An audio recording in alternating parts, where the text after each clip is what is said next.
सबसे पहले मैं कुमार अजय सर को बुलाना चाहूँगा। वो स्वागत वक्तव्य यहाँ देंगे। वो बताएंगे कि संवाद का जो परिवार है या जो इनका अभी तक का जो सफ़र रहा है वो किस तरह से रहा है और ये पुरस्कार किस परिप्रेक्ष्य में दिया जा रहा है।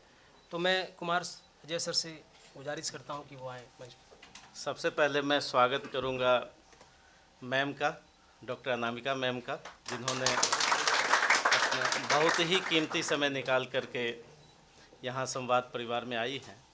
हालांकि बहुत पहले से हमारा संबंध रहा है, लेकिन आज बहुत दिनों के बाद, लगभग 15 सालों के बाद संवाद परिवार में आई हैं। इसके बाद मैं स्वागत करूँगा डॉक्टर वीके सिन्हा सर का। इसके बाद स्वागत करूँगा डॉक्टर नवल किशोर जी का। आप राजधानी कॉलेज में पॉलिटिकल साइंस के प्रोफेसर हैं, दिल्ली विश्वविद्यालय। आज का टॉपिक हम लोगों ने रखा है हमारी स्मृतियाँ और हिंदी, इस पर। और ये बहुत खुशी की बात है कि आप सब लोग अलग अलग विधाओं से होते हुए, जैसे इसमें जो लोग बैठे हुए हैं, हो सकता है कोई साइंस के विद्यार्थी हों, कोई मेडिकल फील्ड को हों, कोई डॉक्टर हों, कोई इंजीनियर हों, कोई कॉमर्स ग्रेजुएट हों, लेकिन सब लोगों ने क्या रखा है? हिंदी साहित्य रखा है।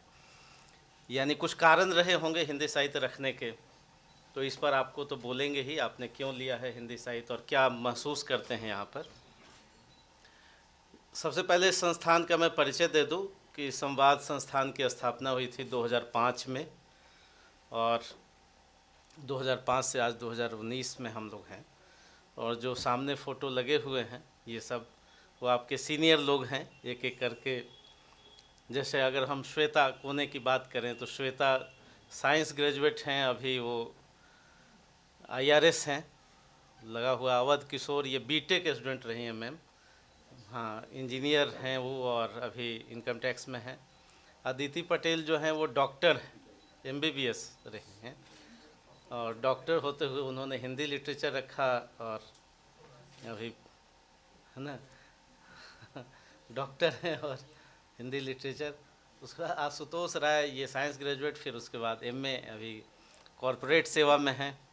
कुशल पाल की हिस्ट्री ये है कि ये इनके बच्चे भी पढ़ रहे थे और ये भी पढ़ रहे थे, है ना, FCI में काम करते थे, और बहुत संघर्ष के बाद इन्होंने अभी पुलिस सेवा ज्वाइन किया है, IPS बने।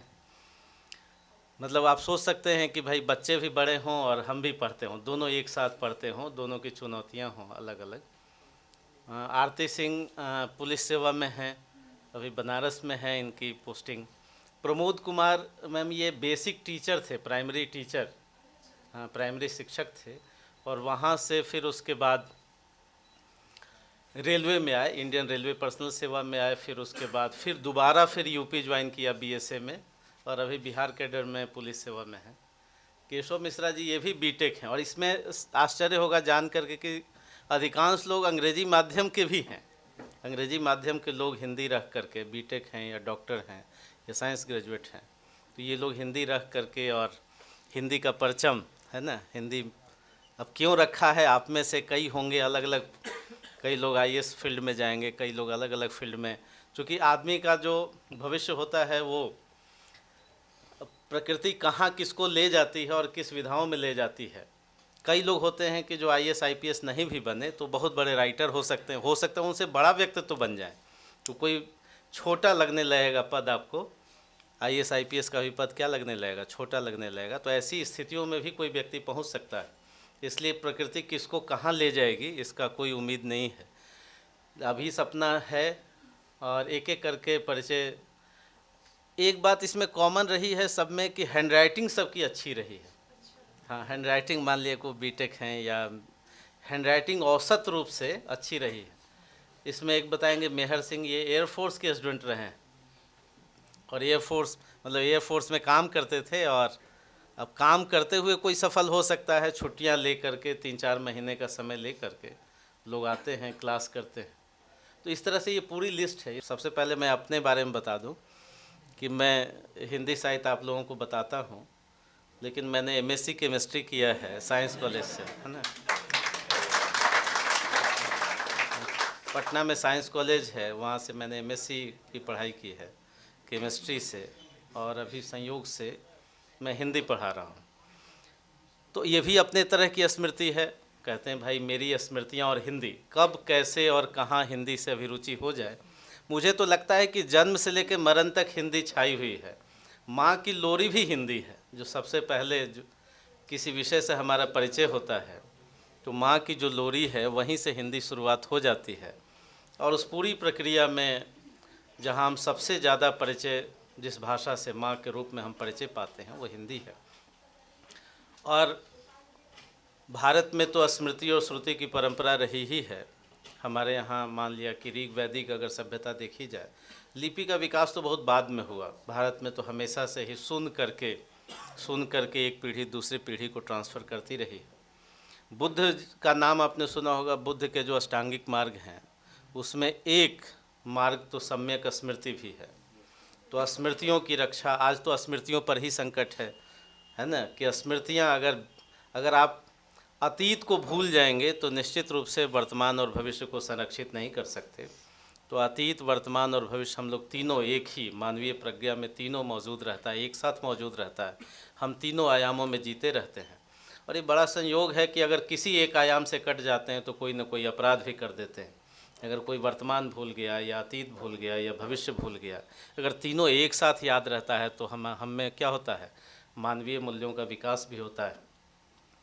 पूरा आप देखेंगे जो नवजागरण का हमारा आंदोलन है, हमारा भक्ति आंदोलन है, और नवजागरण में तो बार बार कहा गया कि भाई लौटो पीछे की ओर देखो, पीछे ऋग्वैदिक समाज की तरफ देखो।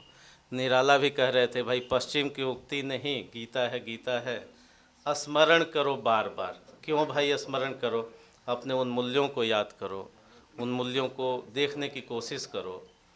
आपको भी सिखाया जाता होगा, गार्जियन घर से भेजते होंगे, कहते होंगे कि भाई अपने अतीत का सम्मान बढ़ाओ। मुखर्जी नगर में ये सब लोग हैं और गार्जियन रोज़ कहते होंगे, हर हफ्ते फ़ोन पर कहते होंगे कि परिवार का सम्मान बढ़ाओ, अपने अतीत को याद करो। तो ये अतीत और स्मृतियों से हमारा नाता रहा है। और हमेशा ही हम अगर तीनों आयामों को देखते रहते हैं तो सकारात्मक भी सोचते हैं। इन्हीं शब्दों के साथ मैं एक बार फिर से आभारी हूँ मैम का, आप सब पूरी और आप सब लोगों का। आप सब इस परिवार के सदस्य हैं और एक बार करतल ध्वनि से मैम का स्वागत फिर से कीजिए। अनामिका मैम का परिचय तो हम बाद में देंगे।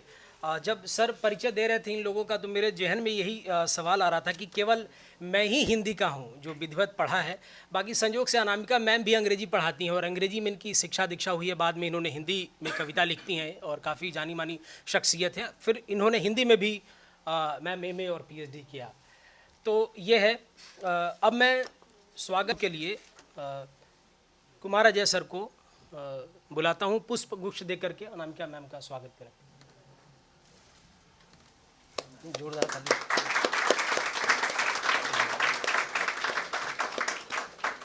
बीके सिंह सर शॉल दे करके अनामिका मैम का स्वागत करें। अब मैं बीके सिंह सर से अनुरोध करूंगा वो नवल किशोर सर को पुष्प गुच्छ देकर उनका स्वागत करें और कुमार अजय सर से अनुरोध करूंगा वो शॉल दे करके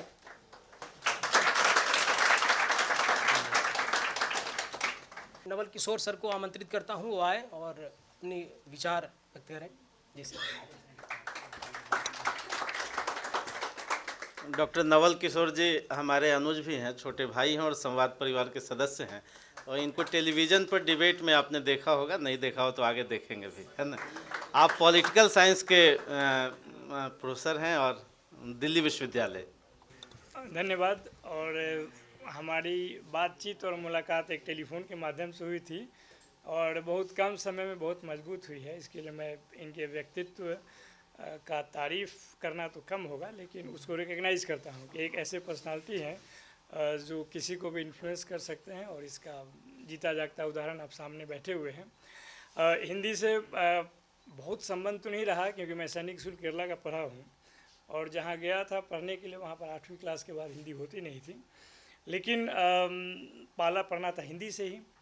तो जब मैं पहली बार 98 में पढ़ाने गया तो अपॉइंटमेंट लेटर के साथ कहा गया कि आपको हिंदी में पढ़ाना है।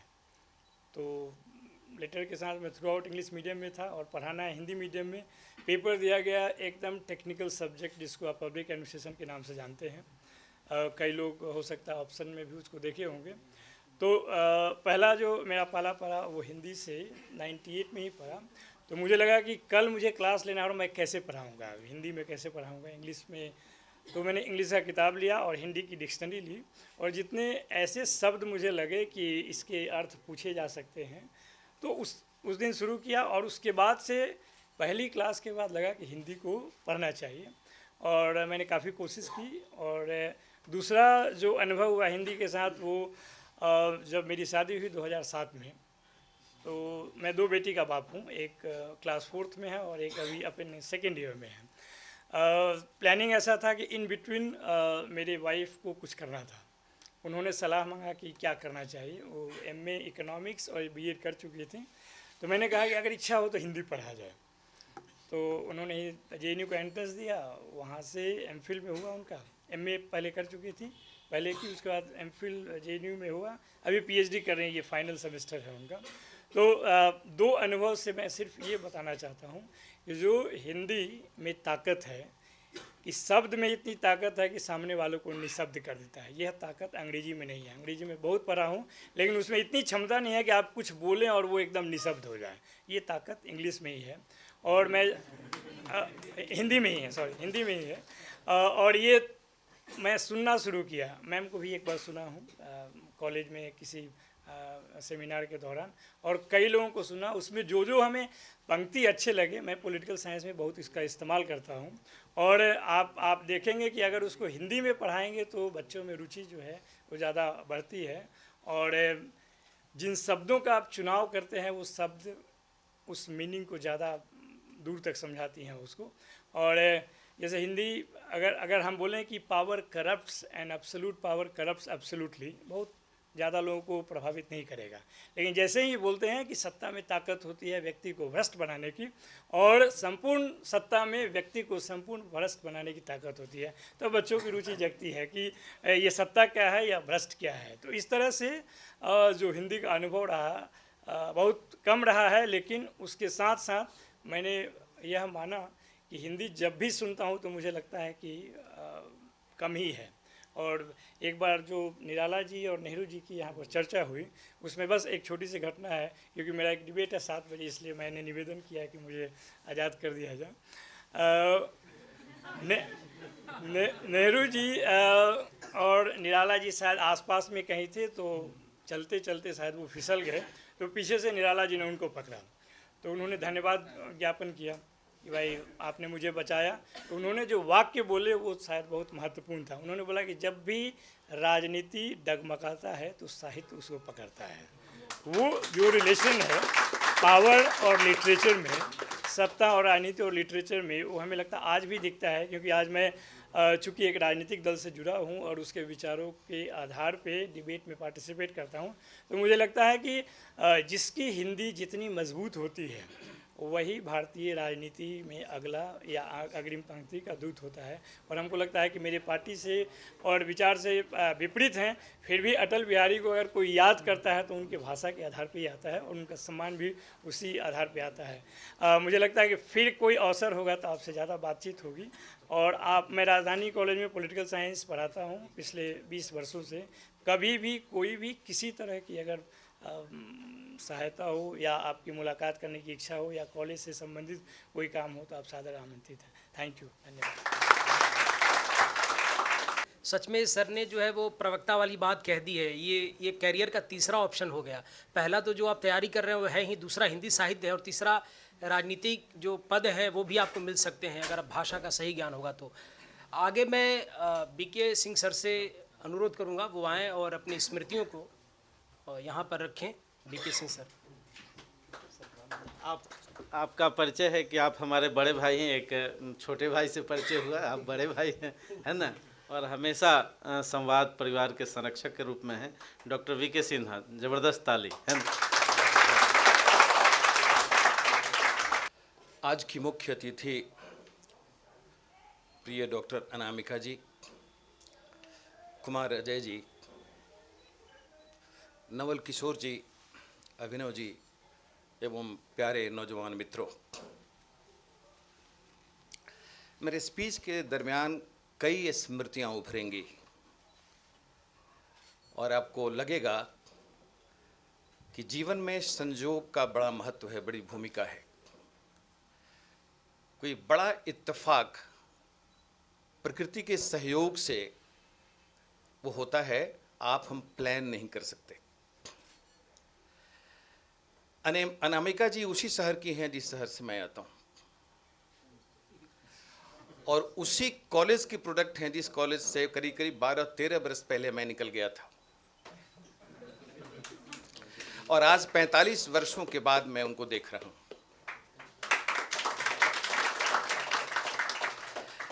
इनके पिताजी हमारे कॉलेज में शिक्षक थे।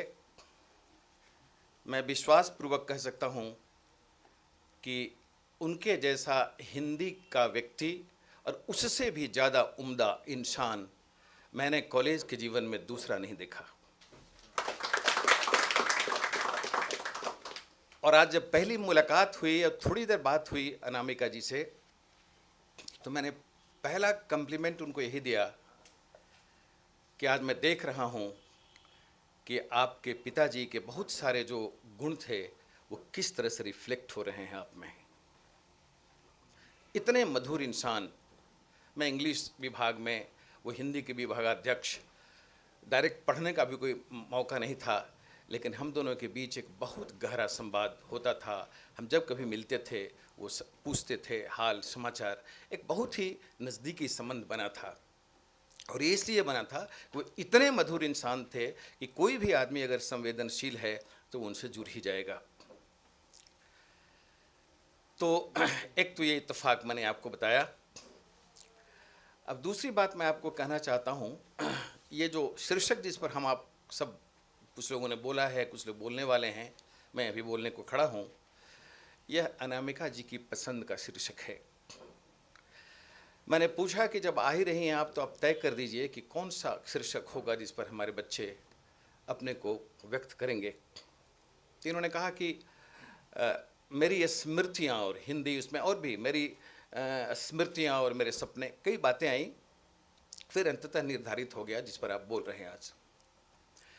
मैं भी फिर उभर के आएगा एक घटना और, हिंदी के प्रति जो स्मृतियों की बात है उसको जो मैं व्यक्त करने जा रहा हूँ।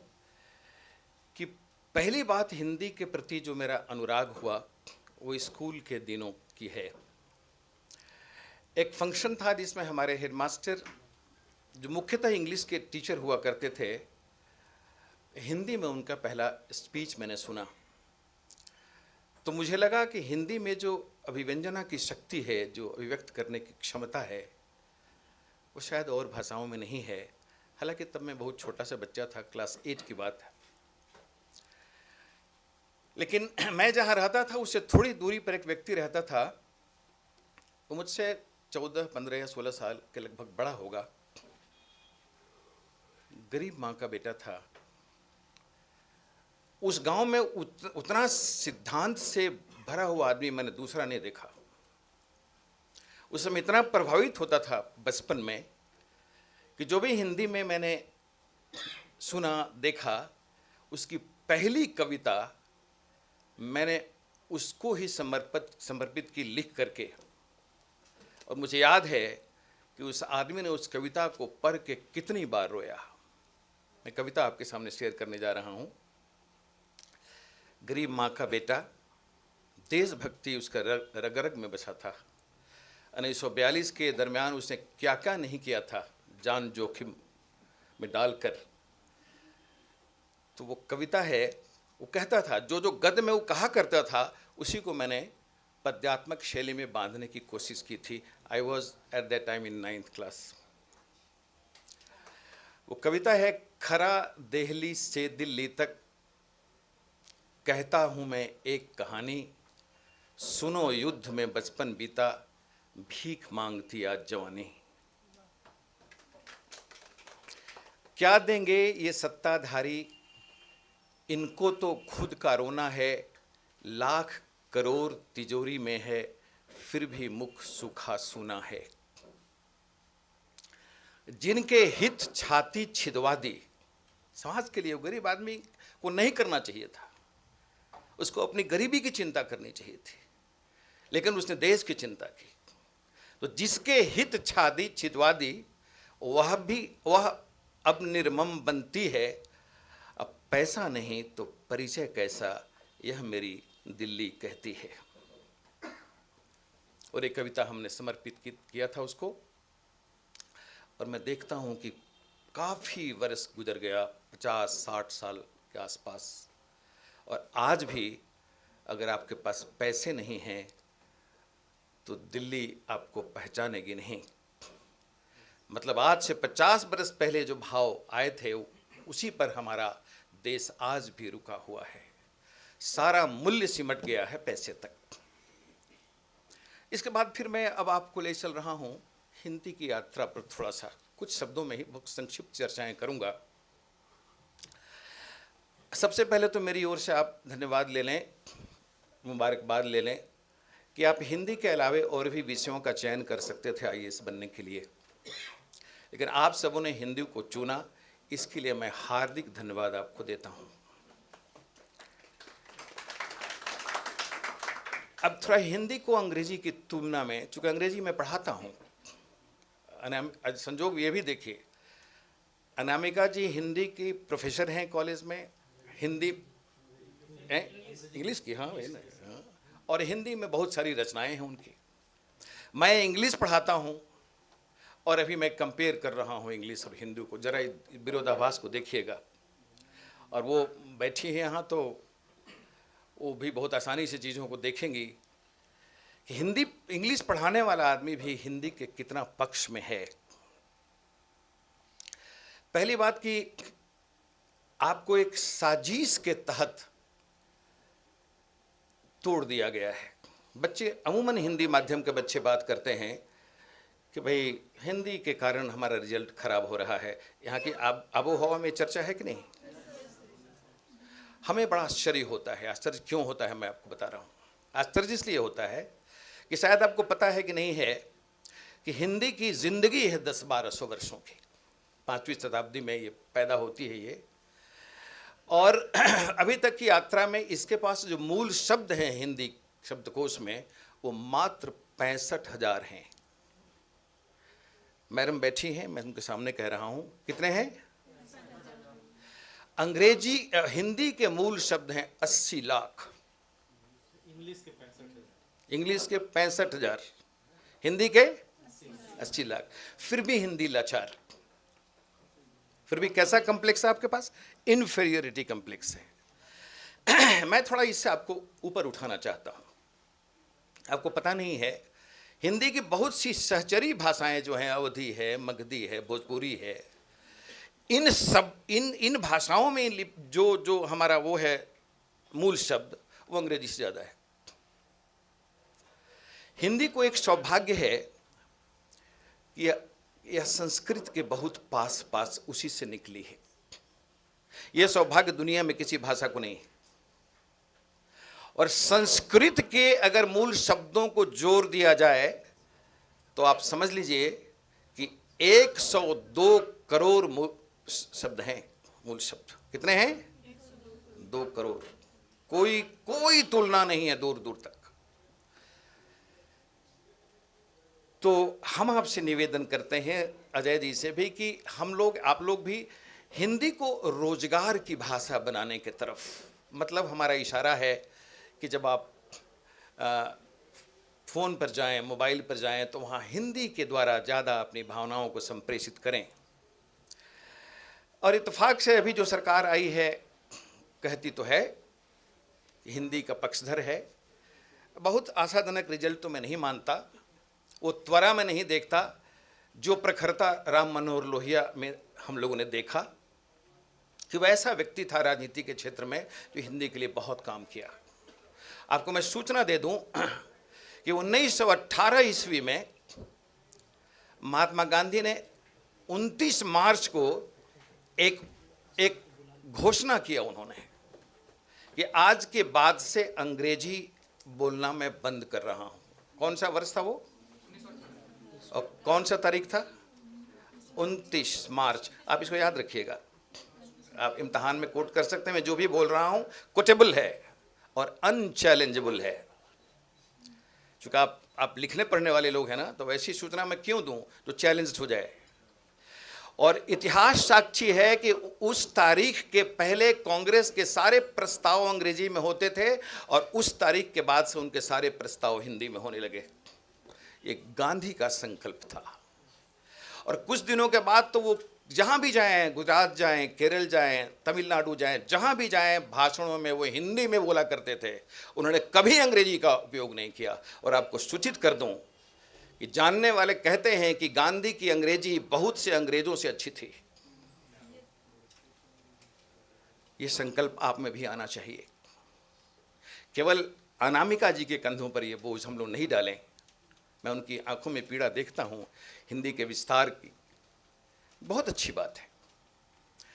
वैज्ञानिक बात यह है कि मैं अपना अनुभव बताता हूँ कि मैं घंटों अंग्रेजी की किताबें पढ़ता हूँ तो मैं थोड़ा सा थक जाता हूँ। 2-4 घंटे 6 घंटे पढ़ने के बाद फिर रिफ्रेश होने के लिए कोई हिंदी की पुस्तक उठाता हूँ। और मैं आपको बताऊँ, मेरा अपना अनुभव है, अनामिका जी पता नहीं क्या है, लेकिन अनुभव मैं बता रहा हूँ कि आधे घंटे के बाद मैं रिफ्रेश हो जाता हूँ। आधे घंटे के बाद। क्या कमाल है हिंदी की। और लोग तो कहते हैं संस्कृत का ज्ञान मुझे गहरा नहीं है, थोड़ी ऊपर ऊपर की बातों का पता है संस्कृत के बारे में, तो लोग कहते हैं कि और ज़्यादा रिफ्रेशिंग है। इन्होंने अभी कहा था कि संस्कृत में वो ताकत है जो संस्कृत का ठीक से उच्चारण करे, फिर वो तो बात ही अलग हो जाती है। तो इसलिए हिंदी को आप हीन भाव से मत देखें। हिंदी की जो सारी सूचनाएं हैं, मैं बहुत सी बातें इस पर कर सकता हूँ हिंदी के बारे में आपको बताऊँ। अनामिका जी को भी कहीं जाना है, उनके लड़के बाहर जाने वाले हैं, तो समय की कमी है। मैं इसी चीज़ से अपनी बात को समाप्त करता हूँ कि हिंदी के प्रति अपने मनोभाव में आप सकारात्मकता लाएं। आप बहुत आराम से, बहुत एकाग्र होकर इसका अध्ययन करें। शब्दों का प्रयोग अच्छा से करें और शब्द की साधना जब गहराएगी तो हिंदी में भी अंक आएंगे आपको, हिंदी माध्यम से भी। हिंदी में लिखने वाले लोग अगर आ जाएं तो ऐसा हो नहीं सकता कि हिंदी में आपको मार्क्स नहीं मिलेगा। मैं जितने बच्चों को जानता हूं, पढ़ाता हूं डिफरेंस इंस्टीट्यूशन में, जानता हूं कि बहुत से लोगों की हिंदी की स्थिति बहुत दयनीय है, हिंदी की भी, अंग्रेजी की तो छोड़ दीजिए आप। तो इसलिए आप उसको उस पर दोष मत मढ़िए, अपनी साधना को और गहराइए और सकारात्मक होकर रिजोल्यूशन लेकर अपने कदम को आगे बढ़ाइए। मैं समझता हूं कि आपके सपनों को पूरा करने में हिंदी अपना योगदान देगा और इससे आप सफल होंगे और जीवन की सारी मुरादें आप पूरी करेंगे। इन्हीं शब्दों के साथ धन्यवाद। सर ने बहुत ही अच्छा वक्तव्य दिया। अब आप जिनको सुनने आए हैं वो इंतज़ार की घड़ियां ख़त्म हुई। अनामिका मैम के बारे में यही कहना चाहूँगा कि इन्होंने हिंदी साहित्य के तमाम जितने विधा हैं उन सब में अपना इन्होंने हस्तक्षेप रखा है। और विशेष रूप से ये जो हैं वो कवित्री हैं, लेकिन इनका उपन्यास भी बहुत अच्छा, अवान्तर आप पढ़ेंगे तो बहुत दिलचस्प लगेगा। और इन्होंने कई सारे रिल्के के पत्र जो है वो रिल्के की कविताओं का अनुवाद भी किया है। तो मैम और कई बहुत सारे सम्मान मैम को मिल चुके हैं। मैं उन सब पे बातचीत नहीं करते हुए सीधे मैम से अब रूबरू कराता हूँ आपको। अनामिका मैम आए और अपने विचार व्यक्त करें।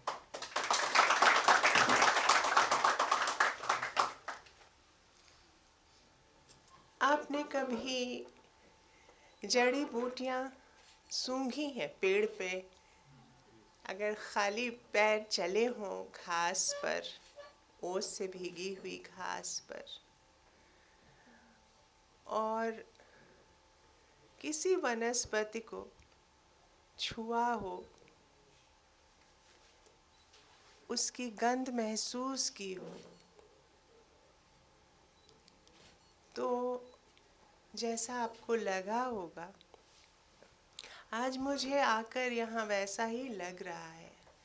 आप लोग अपनी स्मृतियों के वन में मुझे ले गए और मैंने बहुत ध्यान से एक एक शब्द सुना। उसी के साक्ष्य से कह रही हूँ, आपके जो शिक्षक हैं वो तो तेजस्वी हैं ही, अनुभव सिद्ध हैं ही। उन्होंने प्राणों में नई ऊष्मा भरने वाली स्मृतियाँ जगाई ही। आपने भी जिस अंतरंगता से अपनी स्मृतियाँ साझा की, वो मुझे याद रहेंगी। ये जो छोटे छोटे वृत्तांत सुनाए आपने, सच की जो ताकत होती है वो आत्मा की ताकत बढ़ाने वाली होती तो है ही। खासकर जो अपने अर्जित अनुभवों के साक्ष्य से आपने कहा, उसमें एक अलग तरह का अमृत था। स्त्री भाषा के बारे में कहते हैं कि अंतरंग अनुभव झपाक से कह देने की स्त्रियों में ताकत होती है, इसीलिए वो ज़्यादा आत्मीय बातें कह पाती हैं। इस पर बहुत सारे शोध हुए हैं। शोधों का मनोभाषिक जो शोध हुए हैं उनका निष्कर्ष मैं इतना ही बता दूं कि जब आदमी जन्म लेता है तो सबसे प्यारी चीज़, चाहे स्त्री हो या लड़का हो या लड़की हो, माँ के गर्भ से आता है बाहर, जो कि स्मृतियों का गर्भ होता है। तो सबसे ज़्यादा जो गंध प्यारी लगती है, जो स्पर्श प्यारा लगता है, लोरियों की बात की आपने, जो आवाज़ें अच्छी लगती हैं, जो अनगूंजें भीतर गूंजती हैं, वो माँ की ही होती हैं।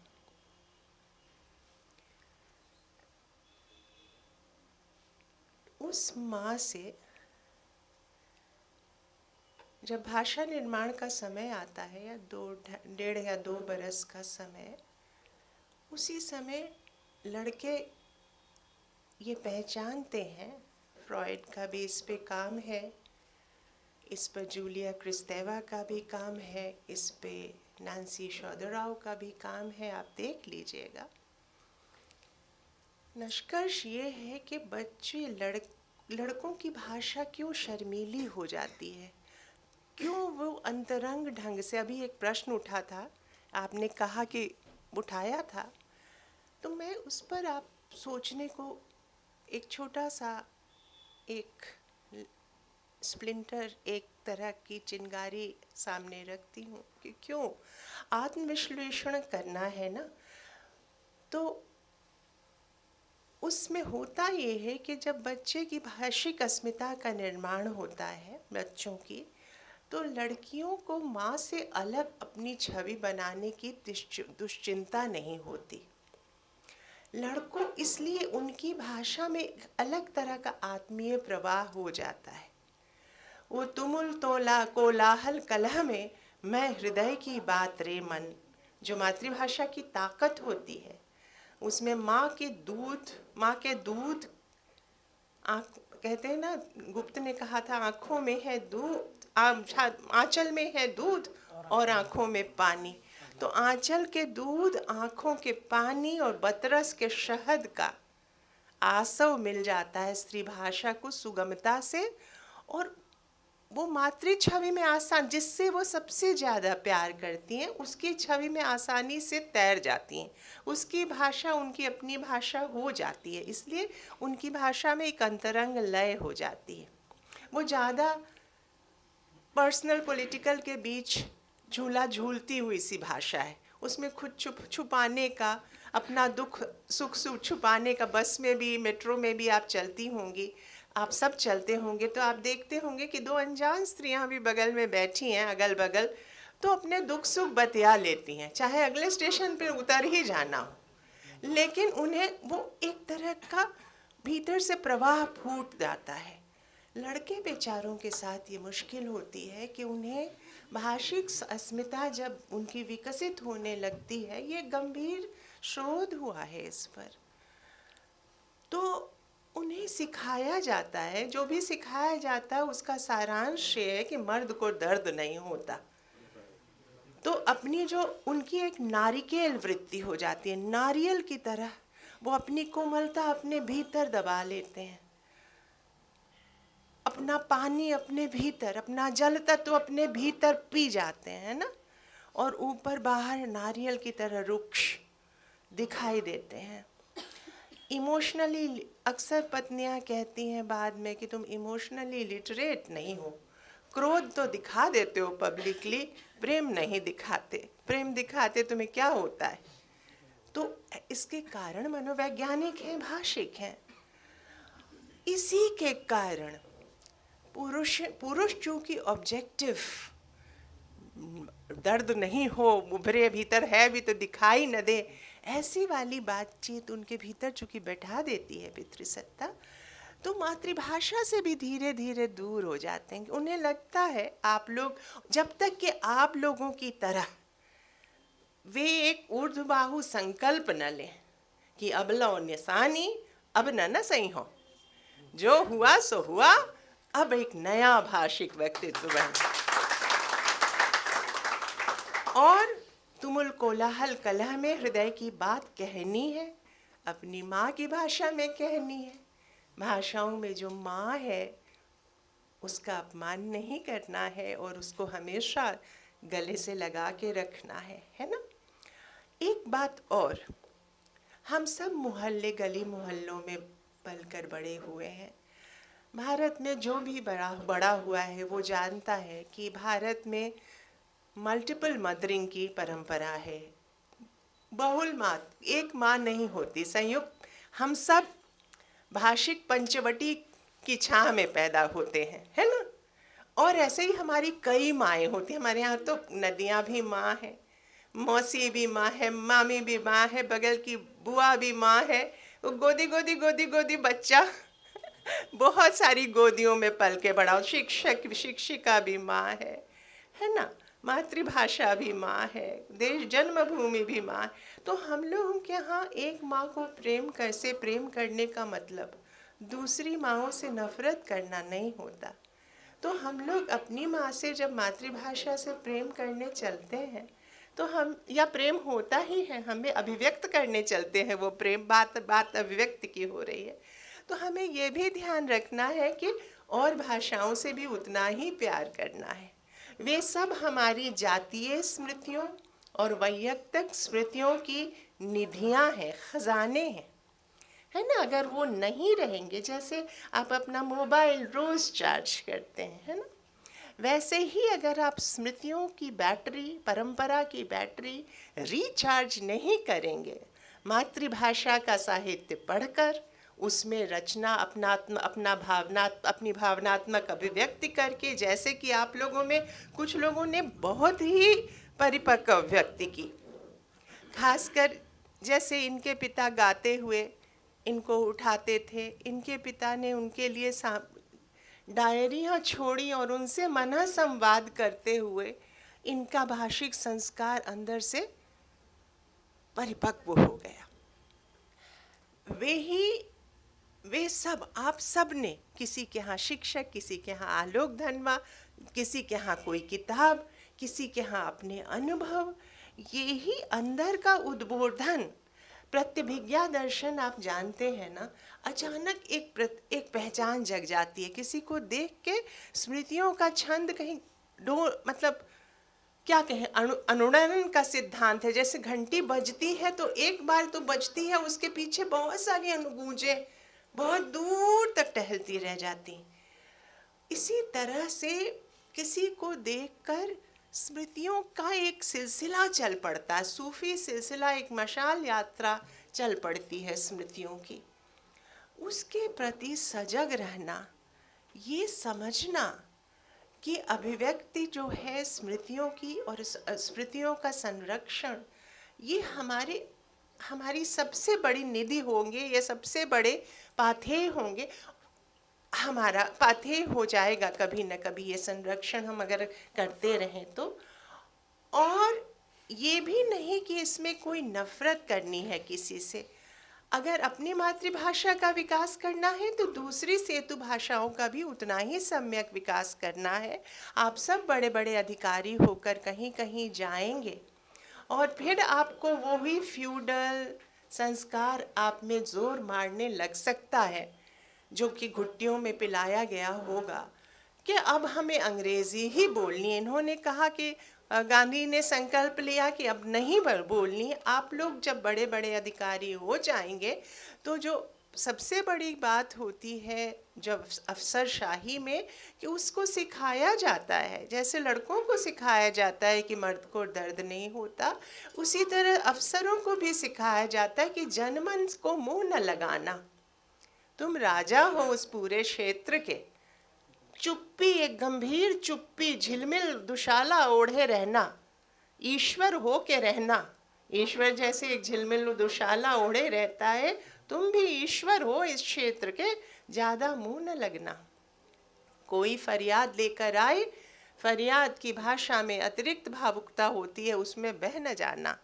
ये सब जो आपको अकादमी पिलाएगी ना घुट्टी में, वो हैदराबाद में या चाहे मसूरी में, तब आप याद रखिएगा कि नहीं, हमें ऐसा नहीं करना है। जो भी अपना दुख सुख लेकर हमको कहने आया है, हमको उसकी ही भाषा में, मैं उस भाषा की संतान हूँ जो तत्सम तद्भव देशज विदेशज सबका पदानुक्रम तोड़ के एक चटाई से बिछा देती है ना।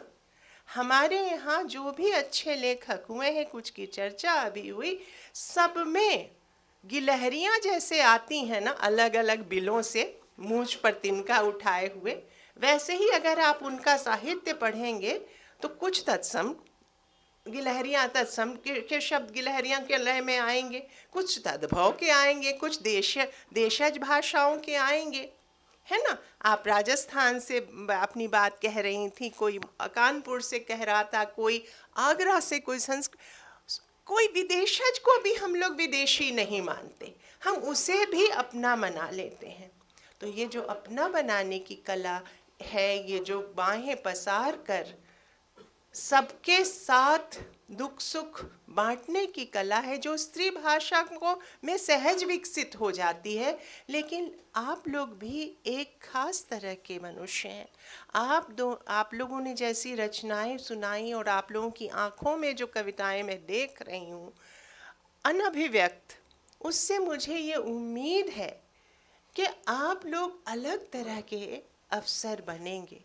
आप लोग मातृभाषा बोलने वाले, सबको एक चटाई पर बिठाने वाले, सारे पदानुक्रम तोड़ देने वाले अफसर बनेंगे।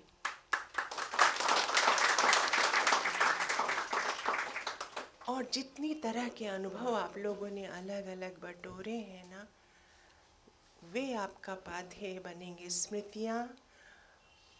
दूसरी बात जो मैं कहना चाहती हूँ, बाजार का शब्द है ग्लैमरस।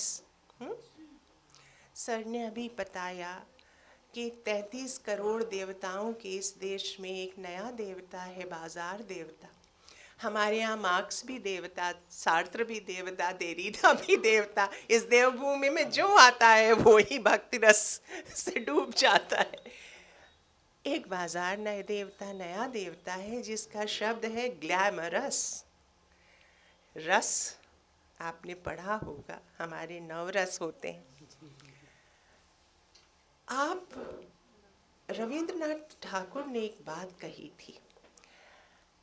इन्होंने कहा था गांधी जी से बातचीत करते हुए, गपशप करते हुए, जब हिंदी स्वाधीनता आंदोलन की भी भाषा है, आप तो ज्ञानी लोग हैं और जिस तरह की बातें आपने कही, मुझे लगा कि आप बहुत कुछ जानते हैं। मैं एक इनिशिएटेड ऑडियंस से बात कर रही हूँ, उससे मैं बेसिक आधारभूत बातें नहीं कहूँगी। तो एक प्रसंग है बस छोटा सा, कि उन्होंने कहा कि हिंदी को इस पर नहीं इतराना चाहिए कि ये बहुमत की भाषा है, उसको अपना साहित्य इतना अच्छा लगातार जनमन में प्रसारित करना चाहिए, तब जाके इसको ये उसी तरह से सर्वस्वीकार्य होगी जैसे आज हमारी बांग्ला है। तो मुझे ये लगता है कि अपनी हिंदी को और हिंदी साहित्य को का जो रस है उसको ग्लैमर रस बना के आप ही प्रस्तुत कर सकते हैं। आप अगर अपने बच्चों को रूसी लोग आपको याद होगा सिन्हा साहब और आप सब, हम जब छोटे छोटे थे तो पीपीएच की, पीपल्स पब्लिकेशन हाउस की रूस से किताबें आती थी मोबाइल चलंत लाइब्रेरियों में, गोरकी, तॉल्स्टॉय, चेखव, जितने भी विदेशी और खासकर पश्चिमी साहित्य के पुरोधा हैं, उनकी कृतियां बहुत उत्कृष्ट हिंदी अनुवाद में, अनुवाद की भी भूमिका बहुत बड़ी है, सेतु बनाने की भूमिका, वो हम लोगों को गांव-गांव तक, छोटे शहरों तक उपलब्ध हो जाती थी। जब आप लोग बड़े अधिकारी बनेंगे तो वाचनालयों में, पुस्तकालयों में, अपने क्षेत्र के जो भी आपको अलॉट होगा उसमें आप देखिएगा कि चलंत पुस्तकालय जाएं और अपनी अपनी भाषा की किताबें उसमें सबको उपलब्ध हो जाएं। आज जो सोशल मीडिया में नए तरह का साहित्य पनप रहा है, हम आपकी पीढ़ी की सबसे मुश्किल बात क्या है कि नौकरी भी एड हॉक, बाद एक हद तक रिश्ते भी एड हॉक है ना, तो मिलके बिछड़ जाना, जैसे उपनिषद में एक बिंब है कि दो केले के थंब मिलकर बह रहे हैं, दो दिए आप देखते होंगे छठ के समय या कभी भी, लहरों पे थोड़ी देर के लिए सट के बहे, फिर अलग अलग हो गए। जैसे अभी इन्होंने, गौरव जी ने आख्यान बताया, दो दिए मिलकर थोड़ी देर साथ बहे फिर अलग हो गए। अब उसी को स्मृतियों के साक्ष्य से कैसे बचाएंगे? लिख कर, और जो दूसरों ने लिखा है आपकी भाषा में उसको अच्छे कलेवर से हर जगह प्रस्तुत करके और उसका साहित्य अपनी नई पीढ़ी को उपलब्ध करके, अंतःपाठीय संवादों द्वारा ही, जैसे कि हार की जीत कहानी कितने कितने लोगों ने पढ़ी है, हार की जीत कहानी। जब आप लोग अपने बच्चे बड़े कर रहे होंगे, सुदर्शन की वो उस कहानी का जो वो बाबा है, कहते हैं बाबा भारती, कि देखो तुमने जो किया सो किया, अब इसके धोखे की कहानी कहीं और न कहना, है ना। तो आप, हो सकता है कि आपका बच्चा जब बड़ा हो रहा हो, एक तो सबसे बड़ी बात इस पीढ़ी में हुई है कि आप लोग भी, अब नई पीढ़ी के जो लड़के हैं वो अपनी बच्चों के पालन पोषण में वही भूमिका निभाते हैं जो माँ निभाया करती थी, गोदी उठाते हैं। पहले लजाते थे, हमारी पीढ़ी में कोई पिता गोदी नहीं उठाता था, चाहे आँख से देख लेता था दूर से, लेकिन गोदी नहीं उठाता। आप जब पिता बनेंगे, चूँकि आप एक ऐसे समय में पैदा हुए हैं जब स्त्रीवाद के गर्भ से आप पैदा हुए हैं, और आपको ये नहीं मानना कि मर्द को दर्द नहीं होता, आपको सिर्फ गुस्से का सार्वजनिक प्रदर्शन न कभी नहीं करिए, प्रेम का ही करिए हमेशा। और उसमें लजाना क्या है? लजाना क्या है? सोचिए तो गुस्सैल आदमी कैसा होता है? क्रोध, काम और लोभ, ये तीनों जो महामार हैं बुद्ध के सब कहे हुए, वो अगर आप अतिरिक्त दिखाएंगे, आप लोग अक्सर सोचते हैं कि अगर हम क्रोध दिखाएंगे तो कंट्रोल हो जाएगा, आप सब कंट्रोल करने वाले लोग अभी कुछ दिन में करेंगे। लेकिन सोचिए, लड़कियां औरतें हंसती हैं आपस में, जब हम लोग बात करते हैं तो हंसते हैं कि इस व्यक्ति को अपने पर तो कंट्रोल ही नहीं है और सारी दुनिया का कंट्रोल करना क्यों बात? हम लोग आपस में हंसते हैं ना जब कोई छान पगात उड़ा के बाहर तो आप हंसी बहुत बड़ी ताकत है।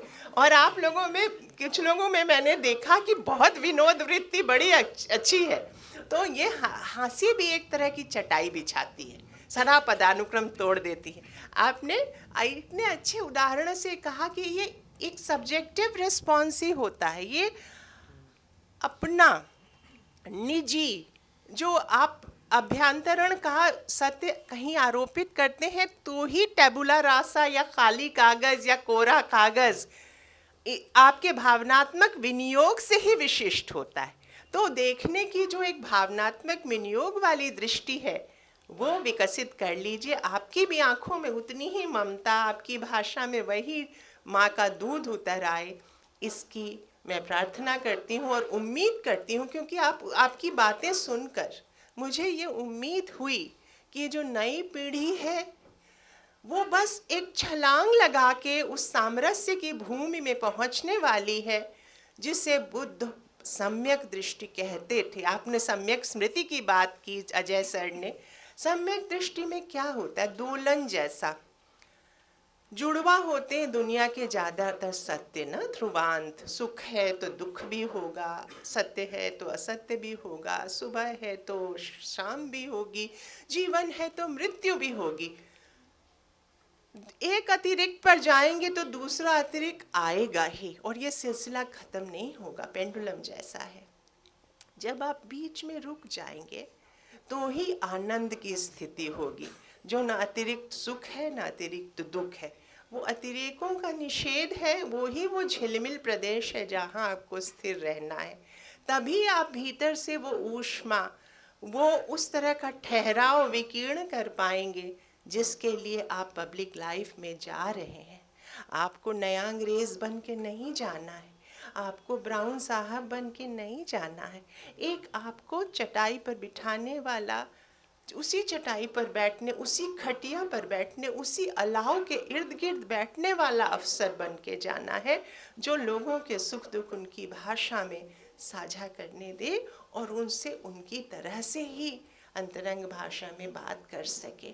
एक छोटी सी कविता मैं स्मृति की विह्वलता पर आपको सुनाती हूँ, जो हिंदी साहित्य में स्त्रियों ने कितना हिंदी भाषा के लिए किया है, उस पर, ये सचमुच की घटना पर आधारित है ये कविता। और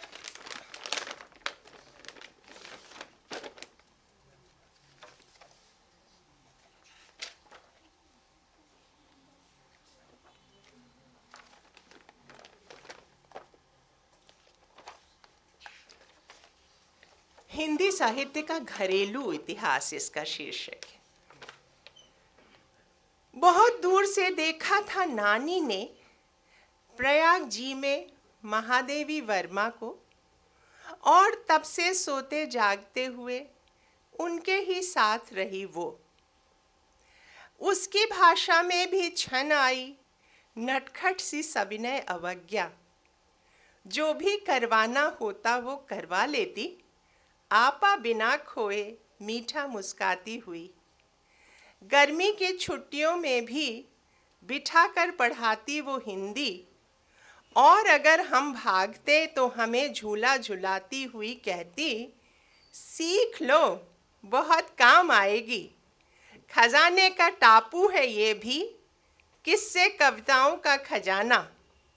वैसे भी परदेशी भाषा बोलते हुए शतरंज खेलने का तनाव होता है, पर अपनी भाषा के आकाश में गुड्डियां उड़ा सकते हो खुलकर।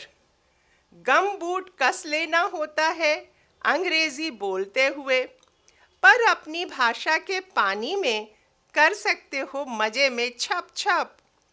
अपनी भाषा में ही मज़ेदार पिट्टो, गिल्ली डंडा, डेंगा पानी, खो खो जैसे अनंत खेल शब्दों से खेले थे कालिदास या शेक्सपियर। कबीर, तुलसी या मीर तकी मीर, अपनी भाषा ही समझती है पीर। अपनी भाषा में ही गाली भी गा सकते हैं। आपने भाषा की गाली, अपनी ही भाषा में रूठे हुओं को मना सकते हैं, कहती थी नानी। तरह तरह की जुगतें भिड़ाते हुए उसने पढ़ाए हमें धीरे धीरे सब भक्त कवि, सूफी, फिर रीति कवि। आबाद करती गई मन में हिंदी पट्टी के सुनहरे विवाद और वाद तरह तरह के। सबसे पहले लेकिन खुसरो पढ़ाया, छाप तिलक सब छीनी रे मुझसे नैना मिलाए के। अपने ही रंग रंगलीनी ले मुझसे नैना मिलाए के। आज तलक जब करती हूँ कोई ही भाषा के पेच सीखने, जैसे कि चेगोवेरा के समय करते थे गुरिल्ला दस्ते हवाई फायर। हिंदी के नए कवि भी रात 2-2:30 बजे तक करते हैं हवाई फायर अच्छी कविताओं से व्हाट्सएप पर। देर रात चूं चूं चूं करता है मोबाइल, तो याद आते हैं वही कुरुलिया पाखी 12वीं 14वीं सदी की रासो कथाओं में जो बेचारी विरहिनों को तोस भरोस दिया करते थे एक साथ चूं चूं चूं करते हुए कि लो ख़त्म हो गई रात, झमाझम बरसती हुई रात काली, खुल जाएंगे जल्द ही रास्ते, आ जाएंगे आने वाले। आए नहीं आए उम्मीद तो होगी आने की, वो ही उम्मीद जो देश दुनिया की आँखों से लेकर मेरी इस छलनी छलनी छटपट छाती तक में जगाती है अजब तरह की एक विरह वेदना। कहाँ गया गया कहाँ वह सुंदर सपना जो देखा था हमने मिलजुल के। नए कवि और कार्यकर्ता पुराने हारी हुई पार्टियों के गाते हैं एक साथ कोरस में ये, रास्ते खुल जाएंगे बादल छट जाएंगे, क्योंकि जिंदा हैं अभी मुहावरे अपनी भाषा के।